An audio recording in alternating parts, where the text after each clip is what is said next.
You're listening to the Vint Wine Podcast, where you'll hear interviews and stories from around the wine world. From writers and critics to winemakers and sommeliers, we'll explore the people and businesses who are instrumental in shaping wine culture. Enjoy the show. Hello, and welcome back to another episode of 5 Questions. In these quick conversations, we highlight the world-class writers, winemakers, and sommeliers featured on our full-length episodes in a quick 5-question format. We hope you learn a little bit more about the wine world and the people and companies that make it run. Enjoy.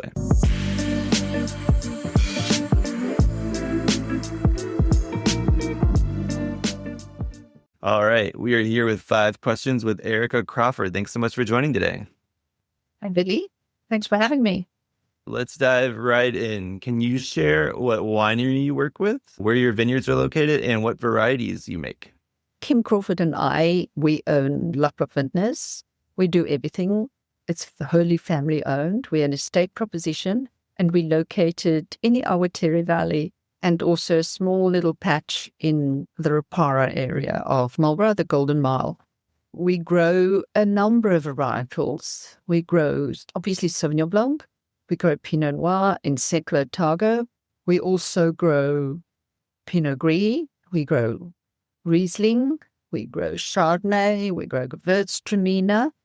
And being estate, we can really give them different treatments and follow and figure out what we want to do with them.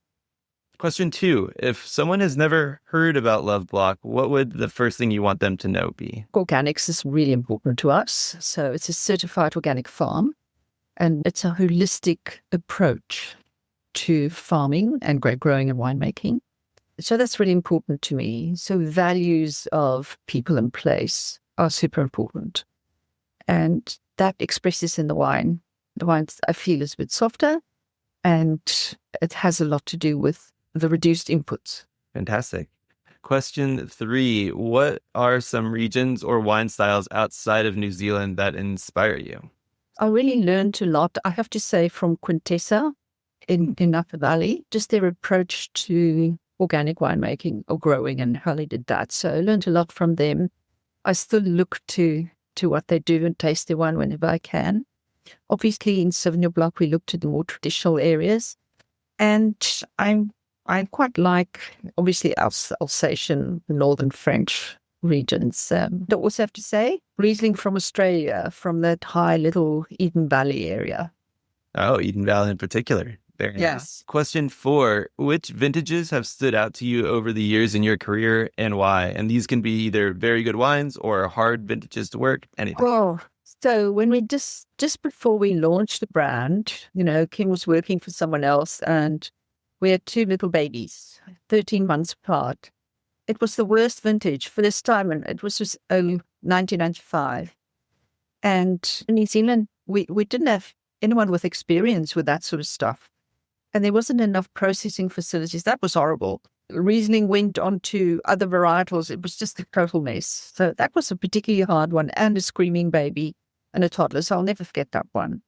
There were some brilliant ones, and I do want to put 24 in there. When I put 25 is really good because those dry years. And then, of course, there was some less good, average. But beauty about Marlborough is that the vintages are generally pretty even. One quick follow-up on that. When they are bad in Marlborough, is it because of extra rain and mildew, or what makes a bad vintage? Yeah, and it's happening. Yeah, it's those cyclones that come down lower now. Interesting. All right, question 5. Looking forward, what is on the roadmap for Loveblock? I would really like for us to work more on texture and explore the aromatics of things that we do. Riesling for me is my big love, and I wish people would open their arms and their minds to Riesling because it is wonderful. It lends itself to bone dry, semi, sweet, everything, and everything is so different. And so if I have one wish and I could change the world, I would say people drink more Riesling, please. What would you say is a calling card for New Zealand Riesling compared to maybe Australia or in Europe?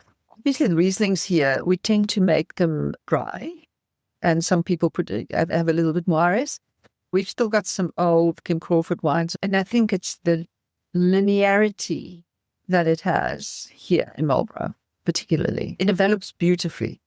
Perfect. Thank you so much for your time. This has been 5 Questions with Erica Crawford.